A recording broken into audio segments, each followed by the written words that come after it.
Salut, vidéo un petit peu particulière aujourd'hui puisqu'elle va concerner la toute dernière version de DaVinci Resolve qui est disponible au téléchargement depuis le début de semaine sur le site de Blackmagic Design. Cette vidéo n'est ni un test ni un avis sur cette version de DaVinci Resolve, simplement quelques conseils et mises en garde que je vais pouvoir te donner et pourquoi je ne recommande pas d'utiliser à aujourd'hui la version 16 de DaVinci Resolve pour faire du montage.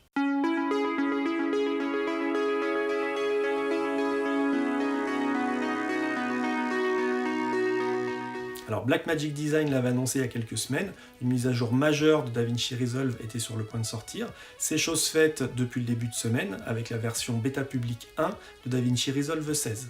D'ailleurs, sur le site internet de Blackmagic Design, il n'est plus possible de télécharger DaVinci Resolve 15 depuis la page produit, il faut maintenant se rendre sur la page assistance.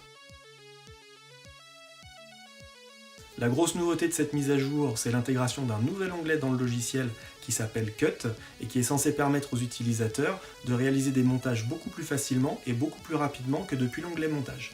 Alors si DaVinci Resolve 16 propose une telle nouveauté et que la version 15 n'est plus disponible depuis la page produit du site internet de Blackmagic Design, pourquoi est-ce que je ne recommande pas actuellement d'utiliser la version 16? Tout simplement parce que c'est une version bêta publique 1 qui est disponible au téléchargement. Une version bêta publique d'un logiciel est une version d'essai qui est soumise aux utilisateurs pour que ceux-ci puissent remonter les éventuels bugs qu'ils vont rencontrer lors de l'utilisation du logiciel et faire des commentaires sur les nouvelles fonctionnalités qui sont proposées.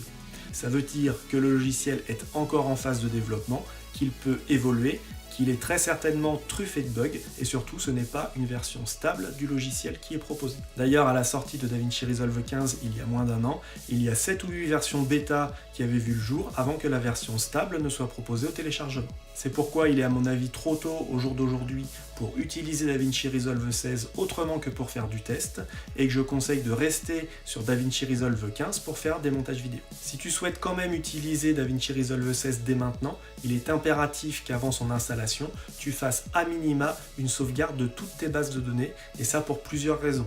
La première, c'est que lors de l'installation d'une mise à jour majeure de logiciel, il est possible que tu perdes des données. La deuxième raison, c'est que DaVinci Resolve 16 va venir s'installer à la place de DaVinci Resolve 15 et non en parallèle, et donc tu ne pourras pas d'un côté tester DaVinci Resolve 16 et de l'autre continuer à monter sur DaVinci Resolve 15. Et enfin la dernière raison, c'est que lors de l'installation de cette mise à jour, le logiciel va te demander de faire une mise à jour de ta base de données ou de tes bases de données, et ça veut dire que ces bases de données ne seront plus par la suite du tout disponibles pour DaVinci Resolve 15. Donc si tu t'aperçois que DaVinci Resolve 16 est encore trop buggé pour ton utilisation et que tu souhaites revenir à DaVinci Resolve 15, eh bien tu ne pourras plus utiliser les bases de données qui auront été mises à jour et donc les projets qui sont dans ces bases de données seront inaccessibles pour DaVinci Resolve 15. Voilà, en conclusion, DaVinci Resolve 16 est à mon avis à utiliser pour l'instant avec de très grandes précautions du fait qu'il est encore en phase de test et de développement. Je te conseille donc d'être patient et d'attendre une version stable du logiciel pour l'utiliser pour réaliser tes montages vidéo. Si jamais tu n'es pas patient, je te conseille d'utiliser un ordinateur avec un dual boot de façon à utiliser DaVinci Resolve 16 en test sur un OS et DaVinci Resolve 15 pour tes montages sur un autre OS. C'est ce que je fais personnellement. Et si jamais tu veux vraiment utiliser DaVinci Resolve 16 à la place de DaVinci Resolve 15, fais surtout une sauvegarde de tes bases de données de façon à pouvoir revenir en arrière si jamais tu le jugeais utile.